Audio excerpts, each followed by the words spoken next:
Hello and welcome to the Calmcast, a time to feel calm and think clearly. I'm Claire Downham, the Queen of Calm, a transformational life coach. I was a burnt out head teacher who finally made the journey to calm after years of trying, and I want to prevent you from having to do the same. The Calmcast is a series of short explorations, gently guiding you back to your natural state, which is calm and clarity. Just listen like you would listen to music, with an open mind and curiosity. There's nothing else to do. Now let's relax into today's episode.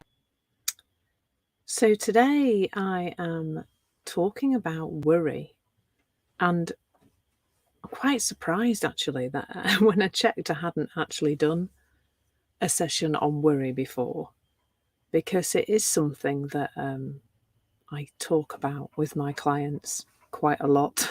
In fact, it's probably something that most of them have some aspect of going on. So maybe I think it might be helpful to sort of look at worry and look at what it actually is.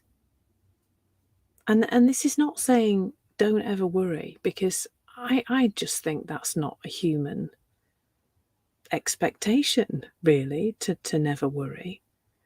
But I think if we start to look at what worry really is, we can have a different experience of it. So let's think about what happens when we worry. Well, you've probably noticed, if you are somebody who does worry, that it involves scaring yourself. Pretty much, doesn't it? So we have something coming up in the future. Now, I think generally that's where, well, there is going to be a future, but but it's not something that that when we think about in the present moment has any reality in it at all. So I think it starts usually with something that is coming up in our lives. And so it might be a journey, a flight, a meeting with our boss or a client or something like that. It might be that our children are somewhere where we're not with them when that starts, when they're quite young. Maybe we start to, and even as they get older, we might think about our children and worry about them. Whatever it is, it starts with some kind of thing that has some kind of basis in reality, doesn't it? That there's something actually happening. There's somebody out of sight, or there's a meeting coming up, or whatever it is. And really, that thing on its own isn't worrying, is it?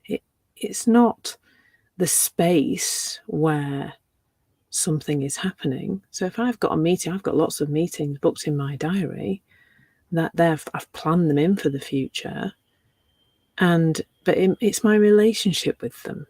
We can do planning for the future. We can put things in our diaries. We can make arrangements. We can organise things, which is something I like to do a lot. But it's not that, is it?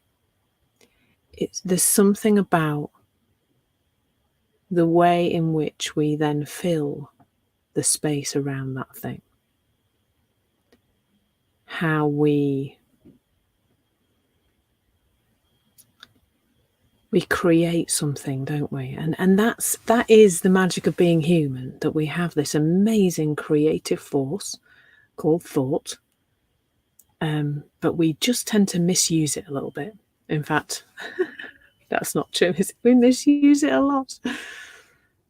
So there's this space, and we start to fill the space with some scary thinking. I mean, that's really fundamentally what worrying is. It's scary thinking about the future. It's making up scenarios and things.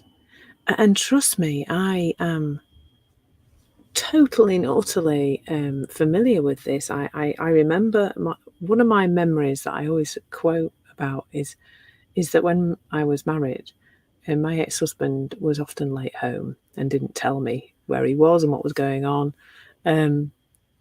And I would have him dead and buried and be getting out the life insurance policy Within about 10-15 minutes, I'd be trying to work out how life was going to be as a single parent, as a widow, and the stories that I read. And of course, that felt pretty awful. And just, and that's the clue, I suppose. That's the clue, really, isn't it? That it feels awful. It feels awful to worry. You feel it in your body and it feels anxious. That's, I guess, the feeling name that we would give that is anxiety. And that's because it's made up. But the thing is, we get so embroiled in it that we make up more layers. So everybody has a worrying thought. I don't think there's anybody out there who never ever has a worrying thought. That's a human thing. It's a thing that humans do. But it's not just that one worrying thought, is it? I can have a worrying thought now and dismiss it and not give it a lot of energy and awareness and consciousness, and I'll have a lovely day. I won't create a horrible feeling in my body. But it isn't that, is it? It's the rest of what we wrap around it. What we tend to do, I think, is make up a really scary version of the future. Then, having made that up with our thinking, we then try to work out how we would solve it if it happened. And we wrap more thinking around the thinking we've already done. And then I think we also underestimate ourselves. I don't know what underestimate is, but we underestimate ourselves in that scenario. And we think we're going to have a terrible time. We don't think we're going to be able to cope. I think coping is a really interesting concept when we put ourselves into the future. We generally underestimate our capabilities. Now, I'm hoping that as I'm dissecting this process of worrying, you're starting to see it for what it actually is. That it is just thought getting out of control.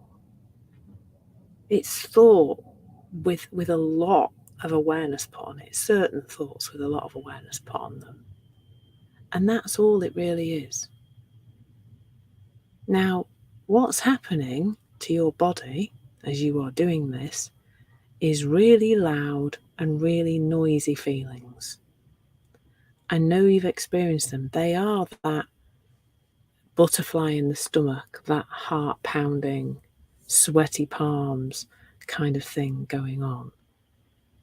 And that's your body, which is more tuned in to reality than anything else, letting you know that your thinking has gone awry. Your body isn't filling with fearful feelings because there's something to really be afraid of.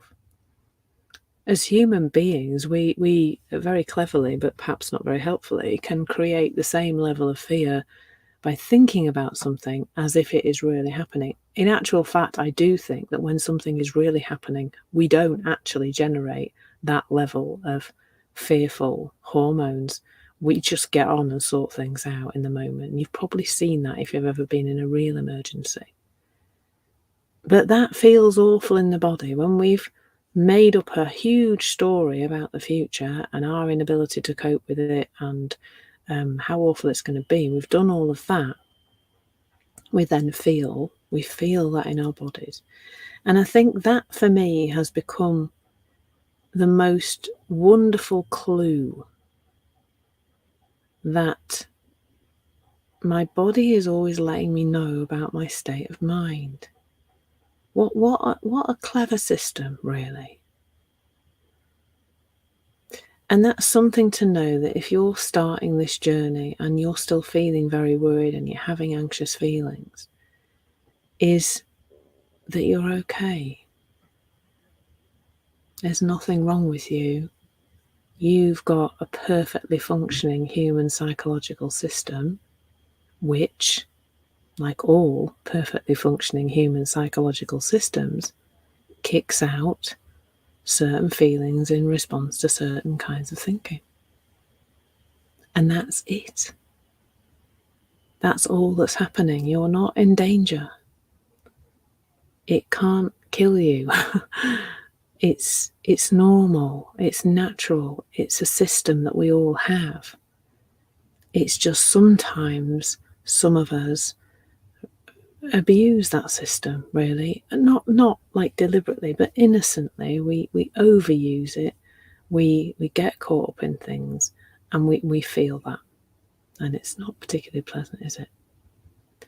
So hopefully that's that kind of little dissection of worry, what it actually is, and being able to see what it is, I think is really, really helpful. Take care.